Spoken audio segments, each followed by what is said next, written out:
Hello everyone, welcome to Inspired Corner. Our today's topic is geriatric and child care, and our subtopic is demonstrate the knowledge of facts related to old age. Let's start the topic. सबसे पहले हम आज अपने topic में different age groups की बात करेंगे। जब एक बच्चा पैदा होता है उससे लेकर वृद्धावस्था तक उसे किस किस एज ग्रुप से गुजरना पड़ता है, सबसे पहले हम ये बात करेंगे। Number 1, infants 0 to 1 year. जब से बच्चा पैदा होता है उससे लेकर 1 वर्ष तक वो इन्फेंट्स ग्रुप में आता है। Number 2, toddler 1 to 3 years. 1 वर्ष से लेकर 3 वर्ष की आयु तक के बच्चे टॉडलर ग्रुप में आते हैं। Number 3, pre school child 3 to 5 year. 3 साल से 5 साल तक के बच्चे प्री स्कूल चाइल्ड में आते हैं। इस समय बच्चा आंगनबाड़ी, बालवाड़ी या प्ले स्कूल में जाता है। Number 4, school child 5 to 12 year. 5 साल से लेकर 12 साल तक के बच्चे स्कूल चाइल्ड ग्रुप में आते हैं। नंबर 5, एडोलोसेंट या टीनेजर 12 to 18 ईयर्स, मतलब किशोरावस्था। 12 साल से लेकर 18 वर्ष तक के बच्चे किशोरावस्था में आते हैं। इसी समय में बेबी बॉय या बेबी गर्ल में सारे के सारे फिजिकल, मेंटली, साइकोलॉजिकल सारे के सारे चेंजेस आते हैं। बायोलॉजिकल सारे चेंजेस इसी एज ग्रुप में आते हैं। बेबी गर्ल इस ग्रुप में एक स्त्री बनती है पूर्ण रूप से, और बेबी बॉय इस ग्रुप में आने के बाद पूर्ण रूप से पुरुष बनता है। मतलब ये जो हमारा एज ग्रुप है, इस ग्रुप में होने पर एक बच्चे में पूरी तरह से चेंजेस आ जाते हैं। मतलब उसमें साइकोलॉजी, फिजिकली उसकी शारीरिक संरचना में चेंज आता है, उसकी भाव में, हाव भाव, मानसिक, बौद्धिक हर क्षमता में उसमें चेंजेस आते हैं। Number 6, young adult 18 to 45 years. 18 साल से लेकर 45 वर्ष तक के लोग यंग एडल्ट में आते हैं। Number 7, middle age adult 45 to 65। 45 वर्ष से लेकर 65 वर्ष तक के लोग मिडिल एज एडल्ट ग्रुप में आते हैं। Number 8, old adult over 65। 65 वर्ष से अधिक आयु वर्ग वाले ओल्ड एडल्ट ग्रुप में आते हैं। आज के लेसन में हम मिडिल एज एडल्ट और ओल्ड एडल्ट ग्रुप वाले लोगों के जीवन में जो प्रॉब्लम्स या चेंजिंग वगैरह जो भी आती है, आज हम इस लेसन में यही सब पढ़ेंगे। एजिंग, उम्र बढ़ना। Aging is the process of becoming older, a process that genetically determined and environmentally modulated. It is the process of body system deteriorations with time. उम्र बढ़ना क्या होता है, हम अब सबसे पहले इसकी बात करेंगे। जब आयु बढ़ती है तो सारी की सारी चेंजिंग बॉडी में, हर चीज़ में, मानसिक, साइकोलॉजिकली हर तरह की चेंजिंग आती है, और वही चीज़ एजिंग होती है। आसान शब्दों में ये बात है, पर इसको हम साइंटिफिक में भी करते हैं। अब इंग्लिश में तो आपने देख लिया है कि एजिंग का क्या मतलब होता है। अब हम हिंदी की बात करेंगे कि हिंदी में एजिंग का क्या मतलब है। उम्र बढ़ना। जब हमारी आयु बढ़ती है और हमारे शरीर में जो चेंजेस आती है, शारीरिक रूप से, मानसिक रूप से, जैविक रूप से, मनोवैज्ञानिक रूप से, वो सभी की सभी हमारे एजिंग में आती है। साइंस ऑफ एजिंग, जब आयु बढ़ती है तो कुछ चीज़ें हमारे शरीर पर चिन्हित होती हैं, जिन्हें देखकर पता लगता है कि हमारा एजिंग आ रही है। वो कौन सी चीज़ें, कौन सी साइंस है जिनसे पता लगता है एजिंग के बारे में। नंबर 1, ड्राई स्किन में अकर। जो हमारी स्किन है, जो हमारी त्वचा है, वो ड्राई हो जाती है, खुश्क हो जाती है। नंबर 2, द स्किन में appear thinner. Wrinkles appear, skin पर, त्वचा पर थिन हो जाती है, पतली हो जाती है। रिंकल्स मीन्स झुर्रियाँ पड़ जाती हैं स्किन पर। आपने देखा भी होगा, जो बुजुर्ग लोग हैं उनकी स्किन देखोगे, फेस देखोगे, हाथ, तो उसमें क्या है, झुर्रियाँ दिखाई देती हैं। नंबर 3, रेड, पर्पल और brown spots may begin on the arms and legs। वृद्धावस्था में व्यक्ति के बाहों और टांगों पर लाल, पर्पल या ब्राउन कलर के चकते दिखाई देते हैं, निशान पड़ जाते हैं। Number 4, poor vision. आंखों की दृष्टि कमजोर हो जाती है, मतलब देखने की दृष्टि वीक हो जाती है। आपने मैक्सिमम देखा होगा, जो बुजुर्ग लोग हैं वृद्धावस्था में, उन लोगों के स्पेक्स लगी हुई होती हैं। स्पेक्स लगने का अर्थ कि उनका विजन पुअर हो जाता है। Number 5, bones gate weaker and thinner. जो हड्डियां हैं वो कमजोर हो जाती हैं, आसानी से टूट जाती हैं, टूटने लगती हैं। Number 6, weakness and decreased immunity. कमजोरी आ जाती है और पाचन शक्ति भी वीक हो जाती है, कमजोर होने लग जाती है। अब हम बात करेंगे कॉन्सेप्ट ऑफ एजिंग। जो उम्र बढ़ती है, इनके जो कॉन्सेप्ट्स हैं, इनकी बात करेंगे। इसमें हम करेंगे सबसे पहले कोरोनोलॉजिकल एजिंग। सबसे पहले हम बात करेंगे कोरोनोलॉजिकल एजिंग, फिर करेंगे हम biological ageing. Number 3, psychological ageing. Number 4, cognitive ageing. और नंबर 5 पर सोशल एजिंग। अब हम बात करेंगे कोरोनोलॉजिकल एजिंग, काल क्रमवृत उम्र व्यवस्था। It is the amount of time that has passed from birth to the given date. This is the primary was people define their age। ये जब बच्चा पैदा होता है उससे लेकर अब तक टिल डेट तक की आयु, जैसे वो बच्चा 6 महीने का है, मेरी आयु 40 वर्ष है, वो लड़का 10 वर्ष का है, आपकी आयु 15 वर्ष का है।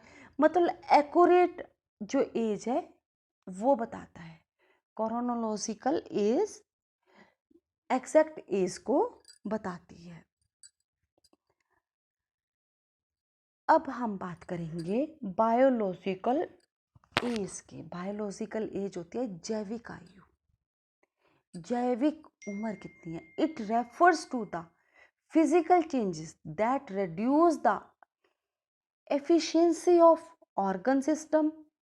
It influenced by genetic, environmental and lifestyle factors. Example, nutrition, exercise, smoking, sleeping habits, extra। अभी जैविक एज क्या होती है?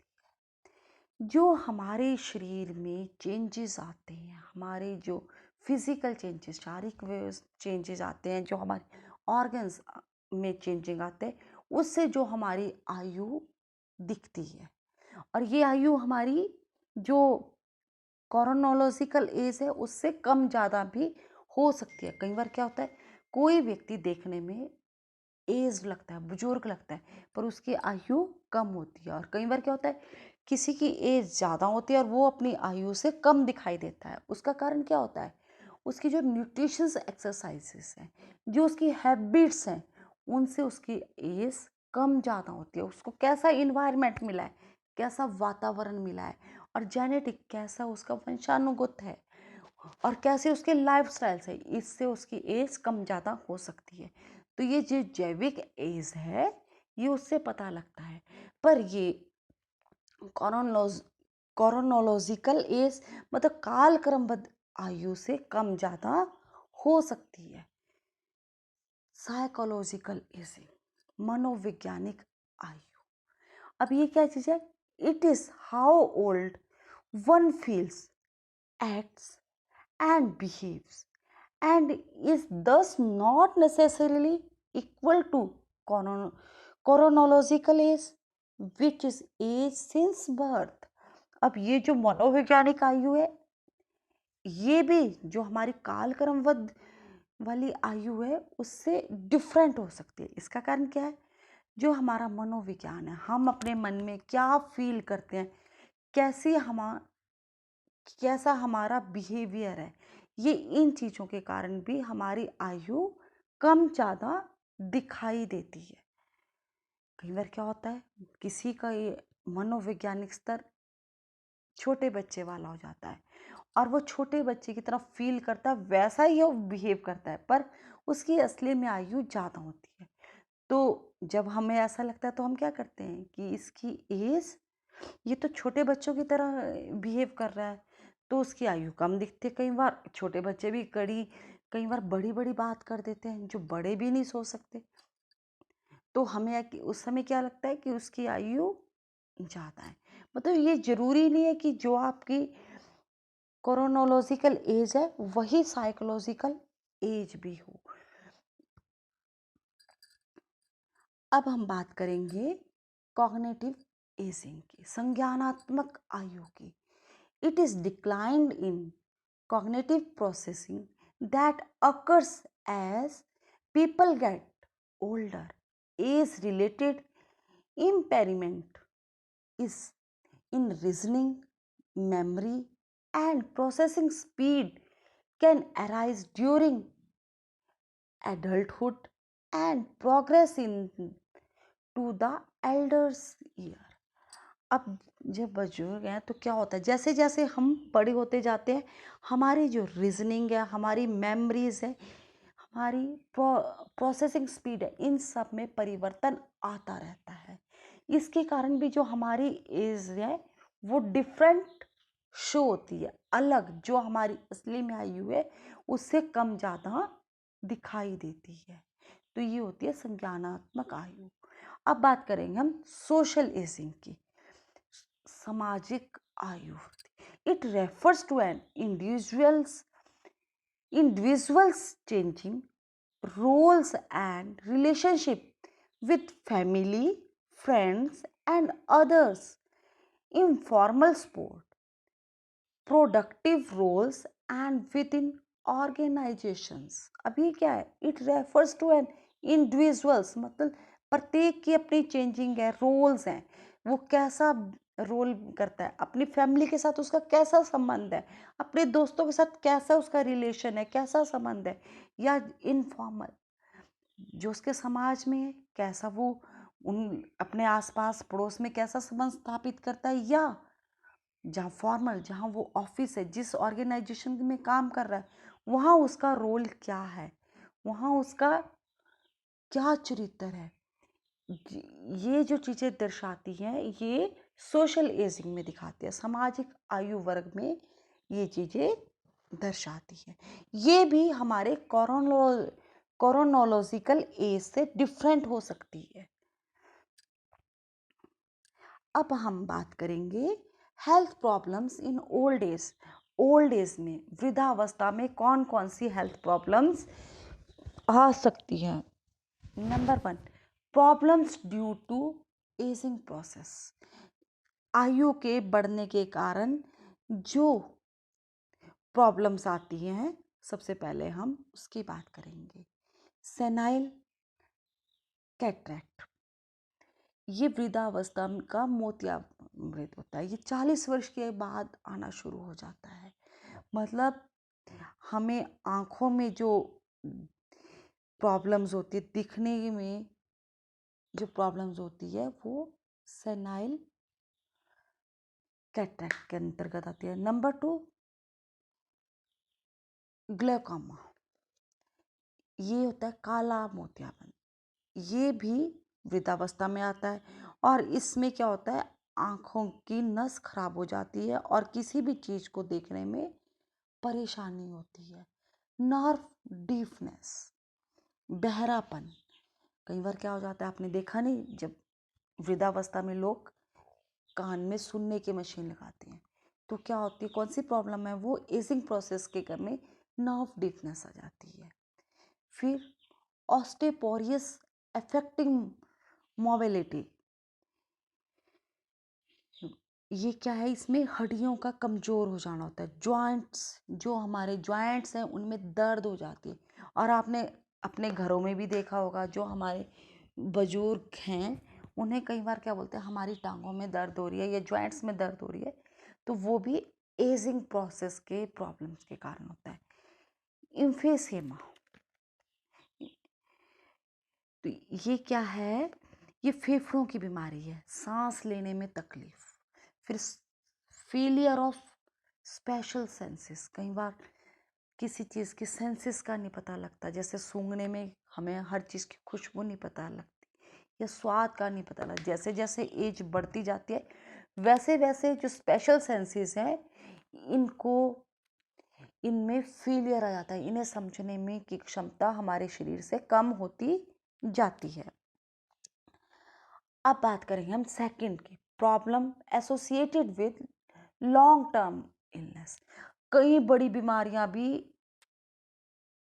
इस समय आते आते वृद्धावस्था में हमारे साथ लग जाती है। अब कौन कौन सी बीमारियां हो सकती हैं, कैंसर, नंबर 2 डायबिटीज, मधुमेह, जो शुगर की बीमारी बोलते हैं जिसको आसान शब्दों में, नंबर 3 रेस्पिरेटरी इलनेस, सांस लेने की प्रॉब्लम, अस्थमा वगैरह की बीमारियां आ जाती हैं, number 4 diseases of लोकोमोटर्स systems,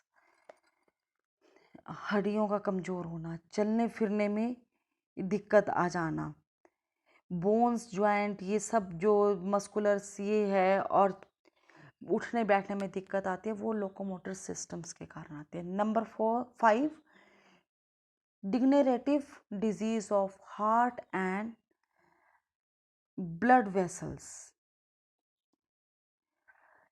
heart की प्रॉब्लम्स हो जानी, हार्ट जैसे हार्ट अटैक वगैरह की प्रॉब्लम्स हो जाती है, ब्लड वेसल्स, ब्लड की कमी आदि, इन चीज़ों के का भी इस आयु वर्ग में प्रॉब्लम आ जाती है, खतरा हो जाता है। अब हम बात करेंगे थर्ड वन, साइकोलॉजिकल प्रॉब्लम्स, मानसिक प्रॉब्लम्स भी इस उम्र में आनी शुरू हो जाती है। Number 1 mental changes, impaired memory, क्या हो जाता है, याददाश्त बहुत ज़्यादा वीक हो जाती है, इससे हमारे मेंटल चेंजेस आ जाते हैं, कुछ भी याद नहीं रहता है। Number 2 emotional disturbance, failure of adaptation of ageing process means depression. अब इसके अंदर भावनात्मक उपद्रव हो जाता है, उम्र बढ़ने की प्रक्रिया को एक्सेप्ट नहीं कर पाते, जिसके कारण डिप्रेशन हो जाता है। कई बार क्या होता है, जैसे जैसे एज बढ़ती है व्यक्ति अपनी बढ़ती एज की को एक्सेप्ट नहीं कर पाता कि मेरी एज इतनी बढ़ गई है, क्योंकि एज बढ़ने के साथ साथ हमारे अंदर शारीरिक मानसिक चेंजेस आते हैं। जैसे मैंने आपको पहले बताया कि किशोरावस्था में भी चेंजेस आते हैं, फिर हमारे वृद्धावस्था में भी हमारी बॉडी में चेंजेस आते हैं, और उस समय भी हम चेंजेस को अगर हम लोग एक्सेप्ट ना कर पाएँ तो डिप्रेशंस में चले जाते हैं बुजुर्ग। इसीलिए कहते हैं कि बुजुर्गों को कभी भी, वृद्धा जो लोग होते हैं उन्हें अकेला मत छोड़ो, उनके साथ रहो, उनके साथ उठे बैठो। अगर हम उनसे अपनी दूरी बना लेते हैं तो वो डिप्रेशन का शिकार बन जाते हैं। Thank you very much. I hope you all like my this video.